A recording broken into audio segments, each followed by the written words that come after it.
Yo, l'homme, j'espère que vous allez bien. Moi, je vais super bien. Et c'est parti pour une nouvelle vidéo. C'est Tira Blanc, le podcast qui chronique l'actualité du game togolais. Chroniquer, analyser, décortiquer, tirer sur tout. C'est ça notre mission. Mais rassurez-vous, c'est pas pour tuer. Et comme d'habitude, je suis avec mon frollo. Boris, quoi, si. Yo, Boris, bien encore. Ouais, ça va, ça va. Encore une fois, on est posé au calme. Toujours. Alors, aujourd'hui, on va parler de l'artiste Ghettovi. Ghettovi. Ouais, Ghettovi qui a annoncé Yesubano. qui a annoncé son concert géant, appel aux sponsors et tout. Je sais pas si tu as vu le cover. Ouais, j'ai vu. C'est un artiste que je suis, j'ai vu. Et c'est bien, c'est très bien aussi. Ouais. C'est en ce moment qu'il peut le faire et qu'il le fait. C'est bien. T'es sûr? Est-ce que c'est pas précipité? Voilà. Non, c'est ça la question de l'interview. Ouais, j'ai vu ça sur un commentaire et ça m'a interpellé, tu vois. Ghettovi a assez de chansons pour animer sa fanbase. Ceux qui seront là, il apprécie déjà pour quelque chose. Et je dois dire, il a un répertoire qui va déjà pour cette soirée-là. Tu n'as pas besoin d'avoir 10 000 chansons avant de faire un spectacle. Ouais, c'est vrai, pour tenir 2 heures, non, c'est 2 heures de concert. Ouais. C'est lui qui décide, en fait, c'est lui l'organisateur. Donc déjà, s'il y a une fanbase qui l'apprécie, ils ne seront pas là seulement pour écouter sa musique, mais pour apprécier la personne aussi sur la scène. Donc il y aura de l'interactivité avec le public, il va discuter avec le public, parler, faire tout avec le public. Donc tout ça est inclus dans le temps du spectacle. Et je crois bien qu'il peut tenir ça, il peut tenir très bien. Très bien. Et est-ce que tu penses qu'il va le faire en 2022 ou c'est parti pour 2023? En fait, c'est... Parce qu'il n'a pas donné de date, hein, c'est juste... Il n'a pas donné de date, mais c'est le moment. Il n'a pas donné de date, mais c'est le moment de le faire. 2022, 2023, mais c'est le moment en fait. Le moment où il est sur l'échiquier, où il gère les choses, il arrive à contrôler encore, c'est le moment de le faire. D'autres ne l'ont pas fait, ils l'ont regretté. Au moment venu où ils voulaient le faire, non, ça n'a pas marché. Et Ghettovi, aujourd'hui, c'est le moment de le faire. Il a vite capté le truc, en fait. C'est maintenant ou jamais, en fait, tu vois. Il est le plus stratège, il est tout. Je suis d'accord avec lui, parce que jusqu'ici, on a vu la stratégie qu'il a déployée. Ouais. Et puis, Ghettovi est un bosseur. Je me rappelle, je l'avais rencontré dans les locaux de Chandel TV, c'était... quand on était à Total et je l'avais rencontré là-bas. À l'époque, c'était pour une interview, vous avez terminé, on avait fait l'émission. Et c'est là, bon, moi je le connaissais, je l'ai connu là-bas. Et après, j'ai commencé par le jury et tout. Mais le gars a su vite s'imposer, a donné ce qu'il voulait. Il avait commencé depuis. Il avait commencé par déployer sa stratégie. Mais il n'y avait pas de fanbase. Il n'y avait pas de fanbase. Donc, s'il déployait la stratégie, ça ne marchait pas fort parce qu'il n'y avait pas de fanbase. Il est retourné et avec l'aide de TikTok et puis il a constitué sa fanbase et maintenant il est devant. Il a vraiment profité de TikTok. Il a profité. Chapeau, frollo. Il a profité et c'est très bien. Il est très intelligent. Et c'est très bien aussi. C'est très bien. Et puis il ne rentre pas dans l'artiste, je dois dire l'artiste ne rentre pas dans les codes de c'est mon ennemi, c'est tel. Non, il ne le fait pas. Celui qui rentre dans le code, c'est lui-même. Il ne vient pas en tant qu'artiste. Tu lui fais quelque chose, il te clash lui. Tu vois? Et puis il essaie de diviser les personnages. Et puis moi j'ai l'impression que Ghettovi, il a le don d'un DA, d'un directeur artistique. Quoi. Il a son don. S'il n'était pas artiste, et frérot, si Ghettovi n'était pas artiste, moi je pense qu'il serait bien un directeur artistique. Quoi. Franchement. Black Ant, là. Comme Blackett, quoi, tu vois. Faut regarder l'interview, là. Je crois que c'est lui, il disait qu'il a l'impression qu'il est mis de côté, que les gens ont peur de lui, les gens n'osent pas s'approcher. Tout ça, tu vois. Et 3 ans après, frère, il est au-dessus, frère, il est au-dessus du game. N'en déplaise à qui que ce soit. Hein? Moi, je le réaffirme. Et puis, il faut être talentueux pour arriver à faire ça. Quoi, s'il disait qu'on le mettait de côté et tout, c'est que... À l'époque.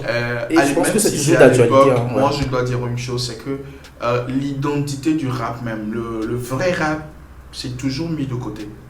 quand on prend aux États-Unis, ils sont toujours traités de bandits, de voyous et tout. Et c'est normal, je ne vois pas pourquoi lui doit se plaindre. Parce que normalement, ce qu'il a commencé, ce qu'il fait, ça se traite comme ça. Maintenant, quand on me parle de boycott et tout, quand on te boycotte, toi-même, tu as fait ton truc. Et c'est ce qu'il a fait. C'est ce qu'il fait là aujourd'hui. C'est ce que moi j'apprécie. Je n'aime pas des gens qui se lamentent nuit et jour qu'on me boycotte. On te boycotte comment? Je fais mon spectacle. Celui qui me plaît, je le mets dessus. Ouais. Si tu ne me plais pas, je le mets. Ce n'est même pas que si tu ne vas pas me rapporter de l'oseille, je ne te mets pas dessus. Je ne t'ai pas envoyé au studio. Non, je ne veux pas que tu chantes pour moi pour que je te fasse de l'argent. Non. Je veux que tu chantes pour que moi je gagne. C'est comme ça qu'un organisateur de spectacle aussi réfléchit. Je veux que toi tu chantes pour que moi je gagne de l'argent. Mais si tu chantes et que ça ne peut pas me faire gagner de l'argent, je ne suis pas obligé de te mettre sur un spectacle, non. Et tu es sûr qu'il va trouver des sponsors vu qu'il est déjà mis de côté, non, le système essaie de le bloquer juste un peu. Est-ce qu'il va arriver à trouver des sponsors? Par ici, les sponsors, je peux avoir un exemple de sponsor. Je peux avoir un exemple de sponsor, ce qu'il peut avoir en tête comme sponsor et tout. Je peux avoir un exemple. Je ne vais pas citer de nom, mais voilà, les sociétés, c'est ce que je veux dire. Les sociétés de téléphone. Avant qu'une société ne t'approche, c'est que ça doit correspondre à son image. Est-ce que les sociétés de téléphonie mobile ont aujourd'hui envie de s'attacher à l'image de Ghetto-Vie? C'est la grande question. C'est la grande question. On ne cherche pas des sponsors comme ça. Non. Il faudrait qu'ils acceptent attacher leur image à toi. Ok, Boris, excuse-moi de te couper. Je sais que tu n'es pas un médium, mais selon toi, est-ce qu'il va trouver des sponsors? Moi, j'aurais même ce que moi je vois pour Ghetto-Vie, c'est qu'il va trouver des mécènes. Ok. Mais pas des sponsors. Parce que ce n'est pas toutes les marques qui vont accepter, s'afficher à son image que lui-même il véhicule. Okay. Il se dit qu'il est voyou, en fait, tu vois. Donc, clasheur et tout. Donc, je ne vois pas toutes les sociétés s'attacher à son image. Mais il y aura plein de mécènes. Il y aura plein de mécènes. Je crois qu'il y a certains même qui se sont annoncés. Okay. Et il a refusé. J'ai vu le post hier. C'est comme s'il a refusé certains. Je crois que DJ Mark a voulu l'aider, il a refusé. Et je crois avec sa stratégie, ce qu'il fait, ce que je sais le plus, c'est que Ghetto-Vie même organisera ce spectacle lui-même. Il finira par accepter quelques-uns pour l'accompagner. Okay. Il va organiser ce spectacle lui-même et il fera tout par lui-même. Et je suis sûr, même si c'est au stade de Kégué, il y aura plein de personnes. Parce qu'aujourd'hui, je vois des gens qui se revendiquent d'être bannis. Et il y a une chose. Non, mais c'est une communauté, frère. C'est une communauté. Il y a des gens, de grandes personnes. Moi, je vois des. Même des femmes. Hein. Je vois des agents de la mairie. Je vois des gens, des députés qui se réclament Banou et tout. Et je comprends tout de suite qu'il a su organiser sa fanbase avant de revenir. Et s'il se dit aujourd'hui président, je ne crois pas que ça doit toucher quelqu'un. Non, ça ne doit pas toucher quelqu'un. Il a pris le devant de la chose. On va en parler. T'inquiète surtout pas. Non, je ne vais pas parler de ça. Je ne vais pas parler de ça. T'inquiète surtout pas. Je ne vais pas parler de ça. Alors, qu'est-ce qu'on peut souhaiter à Ghetto-Vie? Plein de succès. Plein de succès. Et puis, quand moi aujourd'hui j'écoute Ghetto-Vie et Laura, et puis surtout quand j'ai appris que le son est venu de Ghetto-Vie et que la maison de production de Laura ne les a pas accompagnés, j'ai compris tout de suite ce qu'il a voulu faire, ce qu'il ressent. Vous allez voir que depuis quelques moments, tous les derniers morceaux... Non, mais tu balances une info là. Donc Kabash n'est pas derrière... Non, Kabash n'est pas derrière. C'est Laura même qui a décidé de le faire avec son petit chéri. Je ne sais pas s'ils sont ensemble. Hein. Et je ne me dis pas qu'ils sont ensemble non plus. Mais moi, je l'appelle son petit chéri. Non, mais l'info est vérifiée si... Oui, celui qui l'a dit, c'est Samuel Sam. Coucou à toi. Okay. Et donc... Le poly... Samuel Sam. Le mec à polémique. Des ghosts.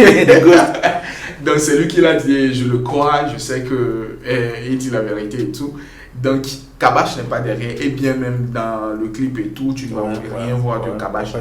C'est normal, c'est normal. C'est même pas shooté par Breezy, à ce temps normal. Donc on doit se dire que Ghetto-Vie, s'il a pu imaginer ça. Tu sais, le truc c'est que ça m'a toujours les feats entre hommes et femmes qui chantent l'amour. Zawé Donchoa. Cette chanson Ghetto Love, Baby, Aya Nakamura. Les trucs là, c'est que c'est sûr, Ghetto Love n'est pas parti pour rester à 2 millions. La fin Zao, ça a marché. Ghetto Love n'est pas parti pour rester à 2 millions. Parce qu'il y a beaucoup de personnes qui veulent exprimer leur amour. Beaucoup de personnes qui veulent exprimer leur amour. Mais Ghettoville leur a permis de le dire ouvertement ce que tu penses. Parce que quand tu te dis que tu es un voyou, un béfou, c'est le moment de le dire en fait. Tu vas le dire clairement parce qu'il y a certains qui se disent que la femme a fait ci, je ne vais pas l'épouser, la femme a fait ça, je ne vais pas l'épouser, elle a tel comportement, elle a fait ceci. Mais ce que Ghettoville vient de démocratiser, c'est que quel que soit ce que Laura est, moi je vais l'épouser, je m'en fous de vous. Qu'elle soit actrice de pornographie, elle fait ceci, je m'en fous, je vais l'épouser. C'est elle que j'aime. La même chose que Laura aussi dit par rapport à Ghettoville. Quand vous le prenez pour un voyou ou tout, je m'en fous. Ça veut dire que ça libère beaucoup de personnes de leur stress. Ça libère beaucoup de personnes qui se disent, ouais, le mec là, bon, il n'est pas trop considéré et tout. Ma famille va faire des problèmes. Non, Ghettoville dit non. Vas-y, il faut l'aimer, il faut l'épouser. Okay. En tout cas, bon vent Ghettoville, plein de succès. Bonne chance pour ton concert qui arrive. Aussi. On attend la date. Voilà, on attend la date du et bougez-vous le cul, bougez-vous le cul. Non, allez donner la force, allez donner la force à Ghetto.